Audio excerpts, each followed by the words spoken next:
ತರೀಕೆರೆ ಶೆಟ್ನಲ್ಲಿ ರೇಣುಕಾ ಸ್ವಾಮಿಯ ಘನಘೋರ ಕೊಲೆ ಜೂನ್ 8ನೇ ತಾರೀಕಾಯಿತು. ಆ ಸಂದರ್ಭದಲ್ಲಿ ಚಾರ್ಜ್ ಶೀಟ್ ನಲ್ಲಿ ಮತ್ತಷ್ಟು ಸ್ಫೋಟಕ ಮಾಹಿತಿ. ಅವತ್ತೇನಾಯ್ತು, ಹೇಗಿತ್ತು ಆರೋಪಿಗಳ ನಡುವಿನ ಕಾನ್ವರ್ಸೇಷನ್, ಏನೇನ್ ಮಾತುಕತೆ ಆಯ್ತು ಅಂತ ನೋಡಿ ಬಂತು. ಬಾ ಹೊಡೆದು ಕೋಪ ಕಡಿಮೆ ಮಾಡ್ಕೋ, ಈ ಡೈಲಾಗ್ ಅನ್ನ ಯಾರು ಯಾರಿಗೆ ಹೇಳಿದ್ರು ಗೊತ್ತಾ? ಬಾ ಬುದ್ಧಿ ಕಲಿಸಿ ನಿನ್ನ ಕೋಪವನ್ನ ಕಡಿಮೆ ಮಾಡ್ಕೋ. ಇದು ದರ್ಶನ್ ಪವಿತ್ರ ಗೌಡಗೆ ಕರೆ ಮಾಡಿದ್ದ ಸಂದರ್ಭದಲ್ಲಿ ಪವಿತ್ರ ಗೌಡರನ್ನ ಈ ರೀತಿಯಾಗಿ ಕರೆಸಿಕೊಂಡಿದ್ದು. ಪಬ್ಲಿಕ್ ಟಿವಿಯಲ್ಲಿ ಈ ಕುರಿತಂತಹ ಎಕ್ಸ್ಕ್ಲೂಸಿವ್ ಡೀಟೇಲ್ಸ್ ಅನ್ನ ಚಾರ್ಜ್ ಶೀಟ್ಗೆ ಸಂಬಂಧಪಟ್ಟಂತೆ ನಾವು ಕೊಡ್ತಾ ಇದ್ದೀವಿ. ಹೇಗೆ ಆರೋಪಿಗಳು ವಿಕ್ಟಿಮ್ ಅನ್ನ ನಡೆಸಿಕೊಂಡ್ರು ಹಾಗೂ ದೌರ್ಜನ್ಯದ ಭಾಗ ಹೇಗಿತ್ತು ಅನ್ನೋದನ್ನ ನಾವು ಹೇಳ್ತಾ ಇದ್ವಿ. ಚಾರ್ಜ್ ಶೀಟ್ಗೆ ಸಂಬಂಧಪಟ್ಟಂತಹ ಮತ್ತಷ್ಟು ಸ್ಫೋಟಕ ಮಾಹಿತಿಯನ್ನು ನಾವು ಹೇಳ್ತಾ ಇದ್ವಿ.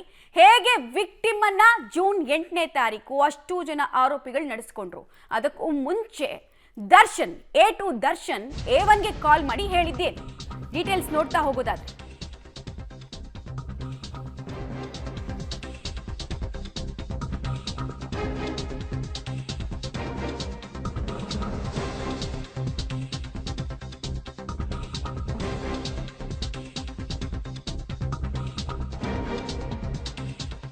ರೇಣುಕಾ ಸ್ವಾಮಿಗೆ ಹೊಡೆಯೋದಕ್ಕೆ ಪವಿತ್ರ ಗೌಡಗೆ ದರ್ಶನ್ನೇ ಹೇಳಿತ್ತು ಅನ್ನೋದು ಚಾರ್ಜ್ ಶೀಟ್ ನಲ್ಲಿದೆ.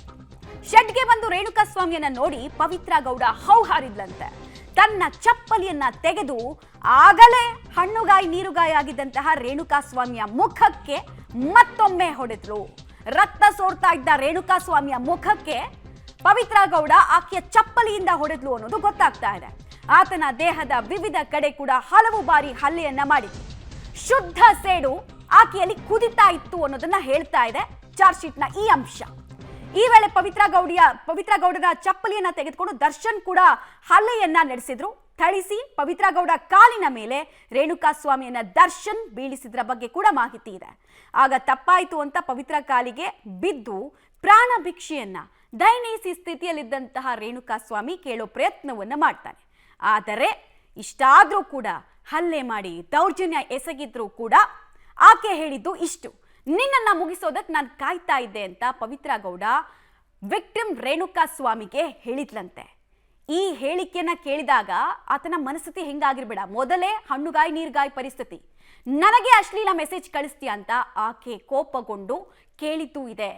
ಬೆತ್ತಲೆ ಫೋಟೋ ಕಳಿಸಿ ಮುಜುಗರವನ್ನ ಮಾಡ್ತೀಯ ನನಗೆ ಅಂತ ಆಕೆ ಶುದ್ಧ ಸೇಡಿನಿಂದ ಕೊದಿತಾ ಇದ್ಲು. ದುಡ್ಡು ಕೊಟ್ಟು ಸಾಕ್ತೀನಿ ಅಂತ್ಯ ನನಗೆ, ತೀರಾ ಕೆಳದರ್ಜೆಯ ಮಾತುಗಳನ್ನ ನನ್ನ ಜೊತೆಗೆ ಆಡ್ತೀಯ ಅನ್ನೋದು ಆಕೆಯ ಕೋಪಕ್ಕೆ ಕಾರಣ ಆಗಿತ್ತು. ಆಕೆಯ 4 ತಿಂಗಳ ಸಿಟ್ಟು, ಹತಾಶೆ ಅವತ್ತು ಅಕ್ಷರಶಃ ಆಕೆಯನ್ನ ಹೆಣ್ಣಲ್ಲದೆ ಬೇರೆ ರೂಪ ತಾಳುವಂತೆ ಮಾಡಿತ್ತು ಅನ್ನೋದು ಈ ಎಲ್ಲಾ ಚಾರ್ಜ್ ಶೀಟ್ನ ಅಂಶಗಳಲ್ಲಿ ಗೊತ್ತಾಗ್ತಾ ಇದೆ. ನೋಡಿ, ಇವನನ್ನ ಉಳಿಸ್ಬೇಡಿ, ಕೊಂದು ಬಿಸಾಕಿ ಅಂತ ದರ್ಶನ್ ಸಹಚರರಿಗೆ ಪವಿತ್ರ ಗೌಡ ಆವೇಶ ಭರಿತಳಾಗಿ ಹೇಳಿದ್ಲು.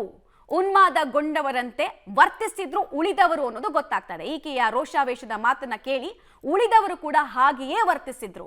ಸೊ ಇಲ್ಲಿ ಈ ಚಾರ್ಜ್ ಶೀಟ್ ನಲ್ಲಿ ಇರುವಂತಹ ಇಷ್ಟು ಅಂಶಗಳು ಹೇಳ್ತಾ ಇರೋದು ಕೊಲೆ ನಡೆದ ರೀತಿ ಮತ್ತು ಗಂಭೀರತೆ, ಅಪರಾಧದಲ್ಲಿ ಆರೋಪಿಗಳ ಪಾತ್ರ ಹಾಗೂ ಕಿರುಕುಳ ಕೊಟ್ಟಂತಹ ರೀತಿ, ದೌರ್ಜನ್ಯ ಎಸಗಿದಂತಹ ರೀತಿ ಹೆಂಗಿತ್ತು ಅನ್ನೋದಕ್ಕೆ ಇದೆಲ್ಲವೂ ಕೂಡ ಒಂದೊಂದಾಗಿ ವಿವರಣೆಗಳನ್ನ ಪೊಲೀಸರು ಅಂದ್ರೆ ತನಿಖಾಧಿಕಾರಿಗಳು ಚಾರ್ಜ್ ಶೀಟ್ ನಲ್ಲಿ ಕೊಡೋ ಕೆಲಸವನ್ನು ಮಾಡಿದ್ದಾರೆ. ಒಂದು ಕೊಲೆ ಅಂದ್ರೆ ಒಬ್ಬ ವ್ಯಕ್ತಿಯ ಮೇಲಾದ ದೌರ್ಜನ್ಯ ಅಂತ ಕಾನೂನು ನೋಡಲ್ಲ, ಆ ಕೊಲೆಯ ಗಂಭೀರತೆ ಹಾಗೂ ಆತನನ್ನ ನಡೆಸ್ಕೊಂಡ ರೀತಿ ಬಗ್ಗೆ ಹೇಳ್ತಾರೆ. ಡೀಟೇಲ್ಸ್ ಕೊಡ್ತಾರೆ. ನೇರ ಸಂಪರ್ಕದಲ್ಲಿ ಜಾಯ್ನ್ ಆಗ್ತಾರೆ ಉಮೇಶ್. ಇಲ್ಲಿ ಶುದ್ಧ ಸೇಡಲ್ಲದೆ ಇನ್ನೇನು ಇರಲಿಲ್ಲ ಅಲ್ಲಿ ಪವಿತ್ರ ಗೌಡಗೆ ರೇಣುಕಾ ಸ್ವಾಮಿ ವಿಚಾರದಲ್ಲಿ ಅನ್ನೋದು ಮತ್ತೆ ಮತ್ತೆ ಸಾಬೀತಾಗುವಂತಹ ಅನೇಕ ಅಂಶಗಳನ್ನು ತನಿಖಾಧಿಕಾರಿಗಳು ಬಯಲಿಗೆಳೆದಿದ್ದಾರೆ ಅಂತ.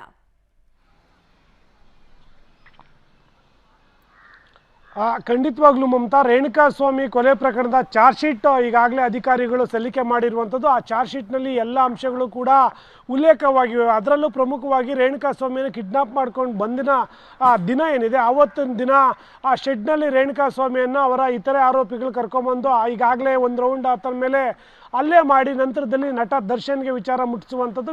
ದರ್ಶನ್ ವಿಚಾರ ಕೇಳಿದ ತಕ್ಷಣಕ್ಕೆ ಪವಿತ್ರ ಗೌಡಗೆ ಕರೆ ಮಾಡಿ ನೇರವಾಗಿ ಪಟ್ಟಣ ಶೆಡ್ಗೆ ಕರ್ಕೊಬರ್ತಾರೆ. ಶೆಡ್ಗೆ ಕರ್ಕೊಂಬಂಥ ವೇಳೆಯಲ್ಲಿ ನೇರವಾಗಿ ಪವಿತ್ರ ಗೌಡ ಆತನನ್ನು ರೇಣುಕಾಸ್ವಾಮಿನ ನೋಡಿ ಶಾಕಿಗೆ ಒಳಗಾಗುವಂಥದ್ದು. ಯಾಕೆಂತಂದರೆ ಆತ ಇಷ್ಟು ಕಿರುಕುಳ ಕೊಡ್ತಿದ್ದ, ಇಷ್ಟು 5-6 ತಿಂಗಳಿಂದ ಸತಾಯಿಸ್ತಾ ಇದ್ದ, ಇವತ್ತು ಸಿಕ್ಬಿದ್ದಿರೋ ಅನ್ನೋ ನಿಟ್ಟಿನಲ್ಲಿ ಆಕೆ ಶಾಕ್ ಒಳಗಾಗ್ತಾಳೆ. ಆ ಸಂದರ್ಭದಲ್ಲಿ ಮೊದಲಿಗೆ ಪವಿತ್ರ ಗೌಡಳೆ ಆಕೆ ರೇಣುಕಾಸ್ವಾಮಿಯನ್ನು ಕಂಡು ಕೋಪಗೊಂಡು ತನ್ನ ಚಪ್ಪಲಿಯಿಂದ ಆತನ ಮುಖಕ್ಕೆ ಹೊಡೆಯುವಂಥದ್ದು. ಅದಾದ ನಂತರದಲ್ಲಿ ನಟ ದರ್ಶನ್ ಕೂಡ ಅದೇ ಚಪ್ಪಲಿ ಕಿತ್ಕೊಂಡು ಆತನ ಮೇಲೆ ರೇಣುಕಾಸ್ವಾಮಿ ಮೇಲೆ ಹಿಗ್ಗಾಮುಗ್ಗ ಥಳಿಸಿ ರೇಣುಕಾಸ್ವಾಮಿಯನ್ನು ಪವಿತ್ರ ಗೌಡಳ ಕಾಲಿನ ಮೇಲೆ ಬೀಳಿಸ್ತಾನೆ.